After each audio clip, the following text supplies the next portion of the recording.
And we work panels, raw panels in machines. So this first layer that is applied is actually color. As you have seen, the panel was raw and now it gets the first layer of color on top of it. Then it goes through another roll that actually removes the color. And this already might seem a little bit weird. Once it has been removed the color, and you can see here it's very, very smooth, it goes into another machine that actually fixes the color with UV lighting.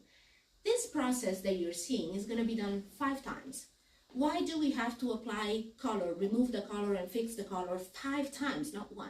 Well, that's because we want to make sure that once we have reached the final stage of the process, which is going to be the coating with high gloss, the surface is going to be perfect. It doesn't have a single grain of dust. It doesn't have a single layer on top of it. The color is very deep inside of the panel. So when you have put one color, removed it, and then dried it, you make sure with each and every process that you actually have a very deep layer of color inside of it.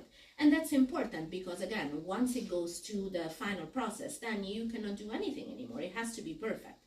As you can see, the machines are doing the job, but people are actually checking. And that's extremely important for us to, yes, work with machines, but also make sure that there's a human eye catching whatever is going on. And if they find an imperfection in this panel, it's going to go sent back. This that you see here is the coating of high gloss. As you can see, this is not sprayed. It is actually water falling on top of it to make sure that it's very homogenic, it's entirely coated, and make sure that the panel is incredibly perfect, that the coating is reflective as perfectly as it can be, and then it can go through the other processes. So as you can see, when we do this type of panels, there's a lot of work that goes behind it, there's a lot of machines that operate, there's a lot of people that operate. Once this is done, we don't just do the checks on the panel, we actually do it on everything else. So yes, we have here assembly and packaging. Now this is going to be a different type of product. Here we have a dresser of the JoJo. This person here is working on the drawers. So as you can see, he's putting glue on every single part of the drawer to make sure that you have a product that is very resistant. You're going to have weight that goes on top of it. You're going to have clothes, you're going to have whatever people want to put on top of it. So it's important that it's as stable and durable as possible. Manually, the drawer gets created. So not only you have glue, but you also have some parts where it gets locked inside, and it's, again, a lot more resistant. This is all filmed in real time. So these people really go so fast and extremely fast because that's what they do every day. They're super specialized on what they're doing. As you can see, most of the process is manual. But it's not just manual, we also have machineries that make sure that everything is aligned to the millimeter. That's because we need to make sure that the structure is extremely stable, that it's not going to be wobbly, that the alignment is so perfect that you're not going to have any issues once you receive it. That makes sure that whatever they're doing is aligned to the millimeter. We do not, I could be watching this forever, like seriously. Whenever I go in the factory and they show me things, I'm like, it's beautiful. And why do we do that? Because you guys sell product, you do not sell claims. You don't want people to call you 1 week later and be like, hey, what did you sell me? This is wobbly, this is falling apart, this is not what I was supposed to receive. You guys want to sell a product that you can be 100% sure. These people that are working on this product know that these dresser is going to be shipped overseas, it's going to be shipped on the other corner of the world. They want to make sure that what you receive is perfect because they're proud of their work just as much as you are proud of selling our furniture. So the whole circle of values is in every single part of the process. Once the dresser is finished, so as you can see, this is the final product. Again, a single person is going to apply all the labels and then they're going to proceed with the packaging. Packaging is extremely important because it's the first layer of defense to make sure that you receive a perfect product. All this work of making a great panel will be worthless and will be useless if then you receive it cracked. The first part is putting a plastic bag. The plastic bag is going to make sure that even with the normal handling with this person, we're human, everything can happen. So the first layer of protection makes sure that you don't have issues. Once this has been done, we proceed with corners. I call them corners, but as you can see, they are put all around the surface and the perimeter of the dresser. Make sure that everything is perfectly precise. We then proceed with the packaging. Packaging is applied manually and is applied from the top to the bottom. I don't know if you noticed, but this packaging is actually perfectly fitted to this dresser. We don't have a whatever package. How many times you have received packages from Amazon and you have this big of a thing with this big of a carton? That's because, obviously, for a matter of cost efficiency, they have a whatever package and they put a whatever product inside of it. We don't do that. We have a packaging that is fitting exactly the product, so that it doesn't wobble inside, and again, there's no risk for the product to get damaged. The same corners that you have seen, the same protection that you have seen on the bottom is going to be put on the top. Now, if you could touch them, I'm probably going to bring some next time because they're very nice. These are very, very thick parts of polystyrene. You have, not every polystyrene is made the same, is made equal, so it can be a lot more dense and a lot less dense. In this case, it's very, very resistant. You don't break it apart very easily. Once this is done, I think it's been already put. There is also another part of polystyrene that goes in the very top, wherever the cutter might be cutting the package, to make sure that even if it's handled in that way, you normally shouldn't be cutting it with a cutter, but even if that happens in the warehouse, it's not going to find the furniture, it's going to find another layer of polystyrene, so super thought of. The package gets taped by this person. The last labels are going to be put to make sure that it's handled. Ripping the furniture would mean that there is a problem of handling. We don't do that. There is actually a machine that closes it from the bottom. There is no handling whatsoever. If I don't show you this, you're never going to know it. So it's extremely important for you to know that there is so much thought when we do things. There's so much care. There's so much love. Really, there's passion. When we do things, there's passion. And again, when I see these people, they're really proud of what they do, and that makes me proud as well. So once the package has been closed, and it's not being touched whatsoever, it's not being flipped, still in the same position when it arrived on the belt, it's going to be put on this platform. Again, not manually, it's going to be put on the platform by the belt that is automated. And once it's put on the belt, the forklift is going to take it and it's going to bring it into the container. So again, there is no person that is going to be like, oh my God, this is heavy today and I'm not feeling good, pump, on the floor. Never going to happen. At least not in our factory. Then we're not responsible for what happens afterwards, but in our factory, this is not going to happen. And again, this is a whole automated, it's a hybrid. It's automated and manual process. Whatever we can do manual to make sure that the furniture is cared for, we do it. Whatever we do machinery to make sure that we don't damage the product, we do machinery. So it's, and as you can see, this is our full warehouse. I like the pink because it's got a red dye in it, and that tends to be harder to remove. And of course, black is the most you know, and rather, once again, than just remove it, I want you to know that it's the real deal. I'm just going to let it dry. Probably the worst thing around a house that you really don't want to make a mistake with every now and then, pretty much everybody that, my daughter, pet daughters, wives, my wife's really smart, but my daughter was not so smart when she was 13. She's a lot smarter now, but we'll talk about that later. The fact of the matter is that if you paint your nails on the sofa and this gets onto your leather, or if it gets onto, you know, your textile, you're done, because there's nothing really you can do. You'll know it's the real deal. So, God, I love that smell. Jeez, man, I had to wake you up in the morning. Excuse me just for a second. This is strictly pleasure. Yeah, that's the real deal right there. Usually, now when my wife goes to the nail parlor, you know, I just go and sit in this chair for an hour because, you know, it's like a free buzz. You know, it takes 3 or 4 shots of whiskey to get that out. So, yeah, get her done right there. You sure we brought a car, honey? I could have swore we didn't come by car. I'm not kidding. I think the nude color, because it shows up well on the blue.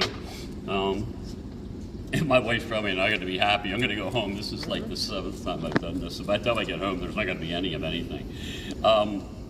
What happened to my nail polish? Nothing. And once again,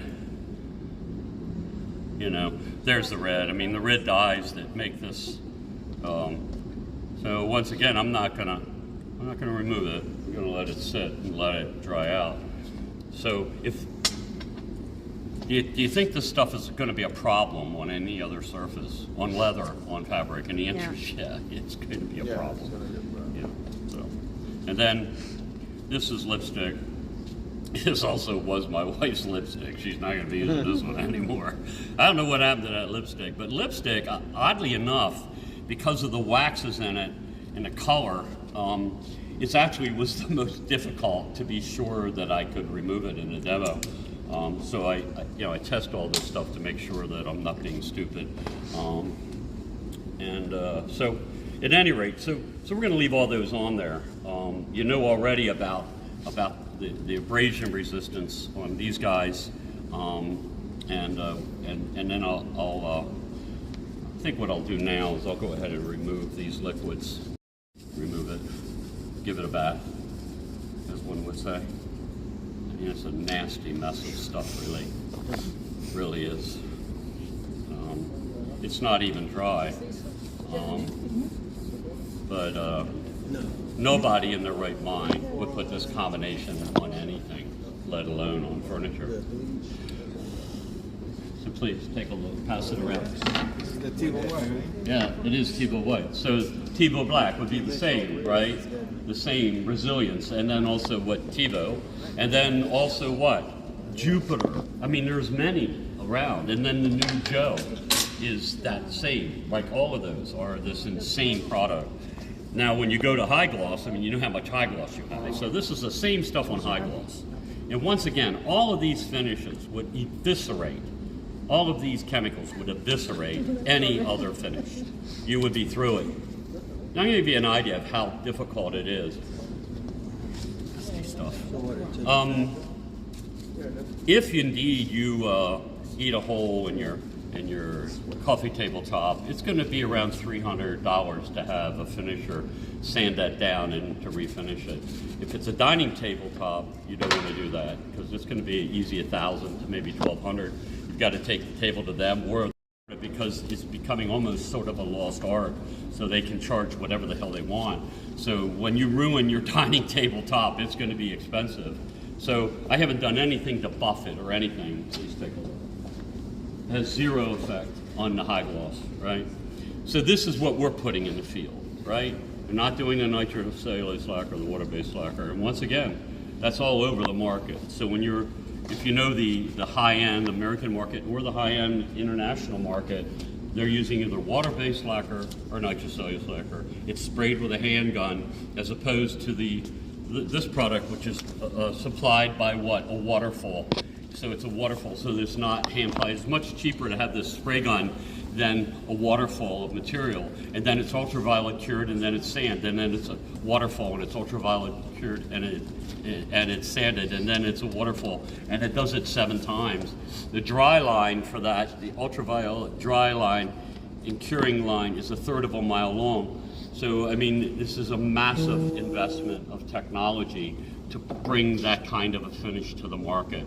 You're talking, you know, I don't know, so many tens of millions. I really don't know today what it would cost to do it. I'm sure it's doable, but not easily. So then we'll come back over to here. I'm not going to mess with chemicals that you can buy. They'll remove just about anything. Ladies, you have nail polish, right? So you can get nail polish remover. Nail polish remover is typically methyl ethyl ketone, typically, not always, and then sometimes they'll put acetone in it. But acetone or methyl ethyl ketone will remove completely dried nail polish, even if it's been on for a couple weeks, right? Because you got to remove the old to put on the new. So lacquer thinner and acetone are relatively comparable. I like working with lacquer thinner a little better because the evaporation rate on acetone is very rapid. So you're going to see when I start to put this stuff together, it just creates a huge friggin' mess. And immediately going, oh my God, you know, we're ruined for life. And you know, maybe I am, but maybe I'm not. So These towels are not the best to use. Paper towels. I'm running low on paper towels. I have to go home and rate my paper towel inventory at home. So I'm using lacquer thinner, but acetone. And I can tell you guys, this is the worst combination of crap you can imagine. Any one of these will destroy anything. So that doesn't do anything to the clear coat? No, nothing. Zero effect. Now, I like to use... But if it does, smart choice. So that was be Please. before they buy. Now you would thought it was clean, right? But now look at that. I mean, still getting a little bit of pink off. But does it have an effect? Does it have an effect on the finish? Please, young man. It has no effect. Now we'll take the true test, right? So now we're going to go lacquer thinner. You notice I'm happy to be working on glass. So look at that. I mean, it almost comes off easier. It just simply melts it, right? Disintegrates it. It's insane. So, and that's lacquer thinner, guys. I mean, it doesn't get any more aggressive than this in solvents. So, you know, to me, I can sit here all day long and tell you, oh, it's really strong, and you're going to say, yeah, right, and you should, you know, you should always question authority, because the authority that's being told to you is what they want you to believe. I'm only interested in truth. Okay, so there, I'm probably going to give one final. We're going to be buying a roll of paper towels later today. Mira, you can use this one, sir. Yeah, it's porous. It doesn't work. Yeah, thank you. It's not quite as good. It's too cheap. Oh. I'm not even really buffing this, but I want you to know that it has no effect. No effect on the finish at all. Zero, right? Zero effect. So, you know, you really can't fake this. You can even smell these chemicals from where you're at. You know that what I'm showing you is the real deal, and knowledge is like superpower. So, I will mention to you that relevant to accidents, my daughter was living, believe it or not, in Wesley Chapel for a few years, and she called me one morning, and they had a great home here and they loved it. They were had a nice business in this area. And I always have whiskey, mainly because I drink whiskey. This, by the way, isn't even a shot. I don't know what this is. I think it's ode to whiskey, so you take this and, you know, you kind of, you know, see, your wife knows you're in the mood, you know. Well, I can smell you've been drinking whiskey. I guess you want to get friendly. Yeah, well, that might be, maybe. But, you know, and the other thing is that I have to have whiskey. We've been married for 52 years. It takes a lot to drink me pretty. So I buy a lot of whiskey. So at any rate, whiskey is alcohol, so, you know, if water makes a ring, what do you think it's going to do to nitrocellulose or water-based lacquer or any of the other things, quite frankly? And the answer is it's going to cause a huge problem. So, you know, I'm going to put it on both, but I'll drop it on here. And as you know, I like to, geez, I feel like I should lick that up this morning. It has been an entertaining week. Is it not, MT? It's been a week, you know. What are you suggest? Yeah. It's been a great. Never have more fun than I do with this lady. She's an awesome trainer, awesome comrade. This is isopropyl alcohol. To give you an idea of what this is used for, this is 91%. You can sometimes find 100%. When surgeons are done, or dentists, with your tools in your mouth, they stick them in this to make sure there's no bacteria transference, right? So after they've done, you know, your heart implant, they put all those. It's actually real nail polish remover, so this would be methylethyl ketone. You can buy all this stuff at Lowe's. If you want to recreate this in your garage, But we do not recommend it. I wouldn't recommend it. So, you know, but at any rate, methylethyl ketone is highly aggressive, so I'm going to put it there and there. So great, okay, fine. And we're letting these things mix, right? And then the worst thing on the planet is really this. Easy. I don't want to spill this stuff everywhere. There you go. It's a lot of chemical. It's a lot of chem, guys. A lot of very aggressive chemicals. So we'll let that sit. MT, do you mind opening the door? The fun part. Let's just do this one. Come on out. Yes.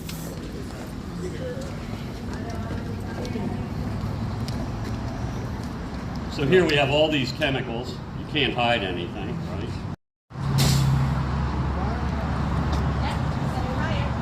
So I could let it burn longer, but to be honest with you, it just simply gets dangerous, and I don't really want to wear flames. It has zero effect to the panel. It's damp, but it has no effect. So these products are not indestructible, but they're as close to indestructible as is available in the furniture industry today. And people talk about scratching. Okay, we talk about scratching, but you can scratch not only any furniture, you can scratch the finish on any automobile out here. It's the same way you would scratch this. You can scratch the hood. Zero effect. And by the way, I've been using these boards. This is the 7th day, so it doesn't wear down with time. This is all I've carried, right, in my take a look, let's be critical. So at any rate, let's talk a little bit about practical application in the home. When you're using accessories on table, you want to tell your customers to go buy felt pads. Okay, they're really great. This is a wonderful package. This Scotch doesn't really matter the brand. You can get them at Home Depot. You can get them at Lowe's. You can buy felt pads, quite frankly, at Walgreens and CVS and any number of other places. So felt pads are amazing because you can put them under the furniture or under your accessory, and it keeps it from scratching your table. And it'll scratch glass too. You think that you can't scratch glass? The same thing it'll scratch this will scratch glass, right? So yeah, it's not like everything is impervious. So what you want to do is help your clients be what? Sensible. Be sensible. Go out and buy this. A kit like this is good for pretty much an entire lifetime. I have marble floors in my home that I did 12 years ago because I just decided to do it. It was ridiculously expensive, but I knew that they would last for 50 to 100 years, so I did it. So the bottom line is that my dining chairs, I put these under the dining chairs. You use that, you hold it down really tight, and then bam, it's there, and it isn't going to come off. So these are really, really great. They have them in the tan, they have them in like the chocolate brown, and you can buy them. Most people would assume that, okay, the accessory, so then dishware, you don't have to worry about it, but dishware, you do have to worry about it. So there's two kinds of dishware, and you would say, well, why are you teaching on this? Because this stuff will destroy the furniture in your home, any of it, if you're not sensible. So number one, this is a really nice bowl. I break this, my wife will absolutely kill me. But she wanted for Christmas one year because we had really crappy plates. These are hand painted and then they're fired. They're beautiful, and they're very, very heavy. And so when you're making it, they're on a plate and they fire it, and then they take it off and they sell it to you. But what they don't do is when they remove it from the plate, the bottom edge is rough. That bottom edge has resistance. So you can see, I have to push it to get it across the table. It's not double fired. To double fire, you have to take the plate out, you have to turn it over, you have to reglaze it, and you fire it all over again. That's twice the amount of work, twice the amount of oven time. So why don't they do that? Because it's money. So the plate, instead of $29, is now going to be $36 or $37. Oh my God, I don't want to spend $36, $29 is all I wanted to spend, so they don't do it. And they don't tell you they don't do it, but they don't do it. But they used to do it. So this is a newer plate. Not China either. Now, enter this. This is called Fiesta ware. Fiesta ware, they remake this now because it's quite popular. This is from 1936. Depression era, right? Roughly 1932, 34, 36, to about 42, 44. Number one, we don't sell it anymore this way, but if it says Fiesta and it looks like this is the real deal. These are really expensive. This plate is now 90 years old, right? It is loaded with lead, so don't eat it, because if you eat it, you're gonna glow when you go through the detector at the airport, right? So these will show up black in a radar detector. But the reason I show you this is they're double glazed. So watch. Nothing. No drag. Nothing. So you have no trouble with this. But most dishes are not this. Feel the bottom. Most dishes are not this. Most dishes are that. And if you are not believing me, there you go. Why do they put those on there? It's not double fired. These are not cheap dishes. So my point is, this conversation may not help you sell a product, but it helps your believability factor, because you're helping the customer solve something that they maybe didn't. I never really thought about that. So, well, you might want to think about that because you're buying a beautiful table. So I offer things to customers to help them understand. So how do you? This is a gorgeous table. It's not everything. It's beautiful. I would use placemats on the glass. Okay. Then but day in and day out, have your accessory look at the table. The same thing with all of our high gloss tops. They're beautiful. But when you go to serve, you want placemats. So then these plates are on a placemat. Your coffee mugs, they're never double fired. This is a coffee mug. It's not double fired, but very rarely, even if it's a $20 coffee mug, it's not double fired. Very rarely. If you go to a craft show and you buy it, they double fire them. But you're looking at $34 or $44 or $54 or $70 for a coffee mug. Okay, yeah, they're double fired. So my point is, helping the client know how to maintain their furniture in the home over a period of time can be, I think, beneficial to us all, right? Okay, any questions about any?